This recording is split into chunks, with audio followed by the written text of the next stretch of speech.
کی اعجاز نظر وچ او دی جو آوے وک جاوے خلق او دے نے مولئی دنیا کوئی ورلائی جان بچاوے آزم ایڈا سونا ماہی سنو کدرے نظر نہ آوے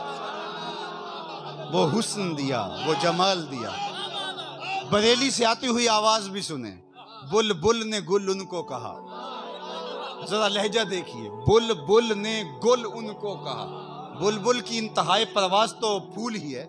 پھول کے آگے تو وہ سوچ بھی نہیں سکتی اس نے بھی پھول کہہ دیا بلبل نے گل ان کو کہا کمری نے سروے جاں فضا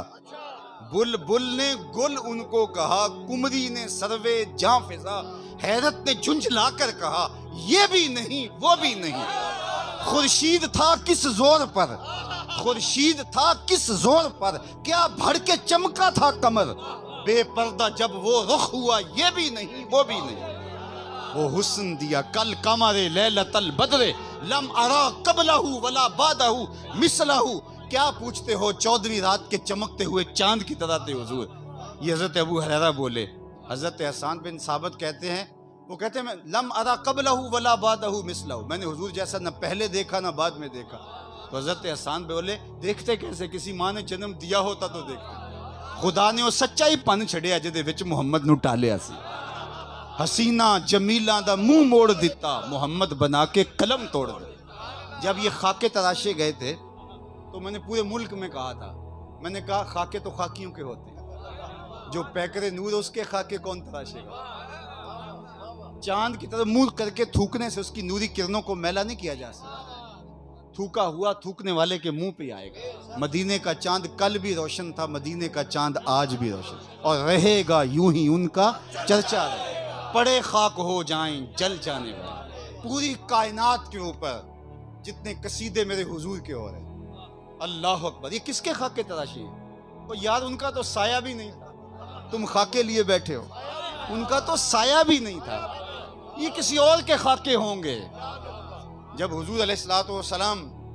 کی توہین کرتے کرتے قریش نے آپس میں مشاورت کی نا کہ یار تم عجیب لوگ ہو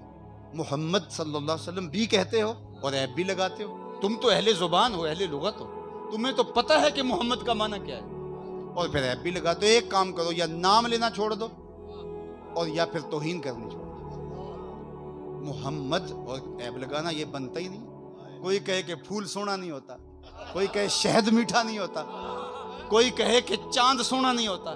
یہ کیسی بات ہے محمد کا معنی الذی یحمد حمدن بعد حمدن مرتن بعد مرتن کرتن بعد کرتن محمد وہ ہوتا ہے جس کی بار بار تعریف کی جائے تعریف کرنے والا تھک جائے تعریف محمد کی تعریف ختم نہ تو کہا یار عجیب بات انہوں نے اپنے طور پہ نام رکھ لیا مزمم صحیح بخاری اٹھائیے اور انہوں نے مزمم کہہ کے خب سے باطنی کا اظہار کرنا شروع کر دیا تو کسی نے سنا تو حضور سے آ کے کہا کہ حضور وہ مزمم کہہ کے سب و شتم کر رہے ہیں تو آقا کریم نے فرمایا تم نے دیکھا نہیں اللہ قریش کے منہ کو کیسے پھیر دیا یشتمون مزممن و یلعنون مزممن و انا محمد صلی اللہ علیہ وسلم فرمایا وہ کسی مزمم کو گالیاں دے رہے ہیں میرے رب نے مجھے محمد بنایا یار یہ کسی خاکی کے خاکے بنا رہے ہوں گے میرے محمد کے تو خاکے بن ہی نہیں سکتے ہیں اللہ اکبر جن کا سایہ بھی نہیں ہے ان کے خاکے کیسے ہو سکتے ہیں مثل او در عالم امکا متصور نیز حضرت مجدد الفسانی فرماتے ہیں ان کی مثل بزم عالم میں تصور بھی نہیں ہو سکتا اور اقبال نے اسی کا ترجمہ کیا رخ مصطفیٰ ہے وہ آئینہ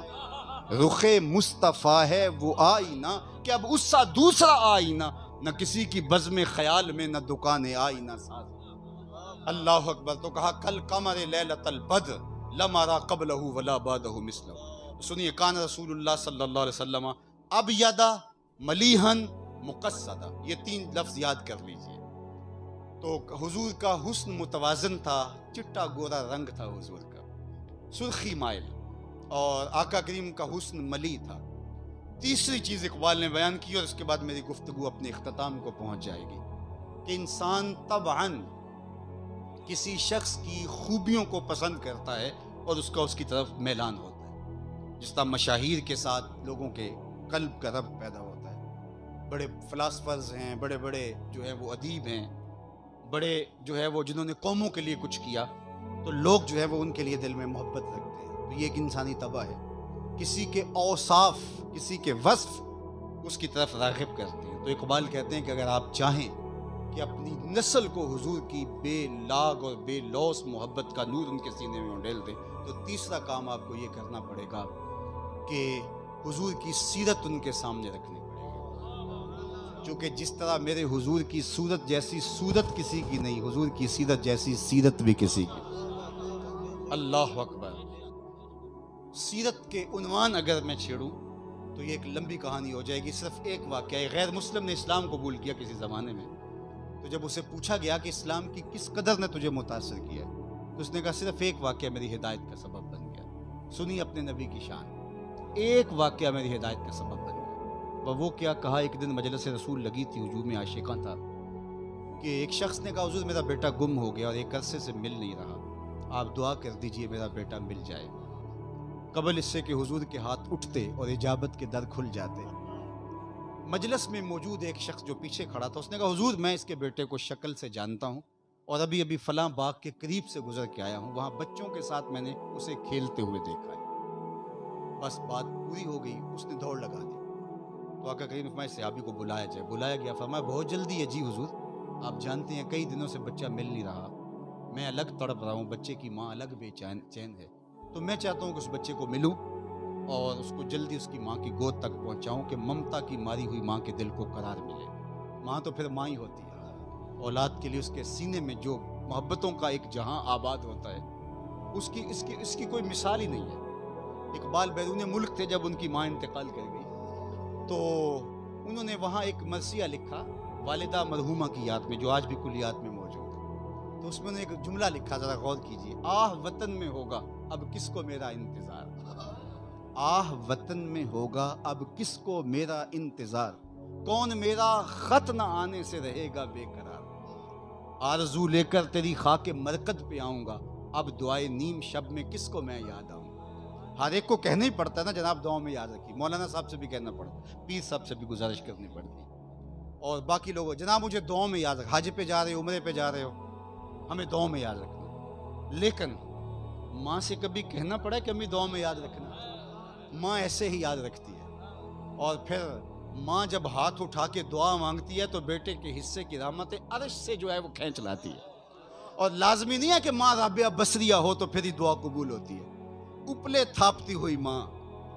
گارے سے بھرے ہوئے ہاتھ بھی لیپا پوتی کرتی ہوئی ماں، گارے سے بھرے ہوئے ہاتھ بھی اٹھا دے، اللہ ان ہاتھوں کو بھی خالی نہیں موڑتا۔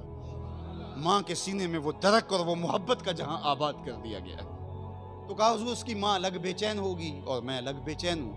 اس لیے میں جا رہا ہوں کہ جلدی جلدی ماں تک پہنچا دوں۔ میں ضرور جاؤ، تمہیں روکتا نہیں، روکنے کے لیے بلایا بھی نہیں، لیکن میری ایک نصیحت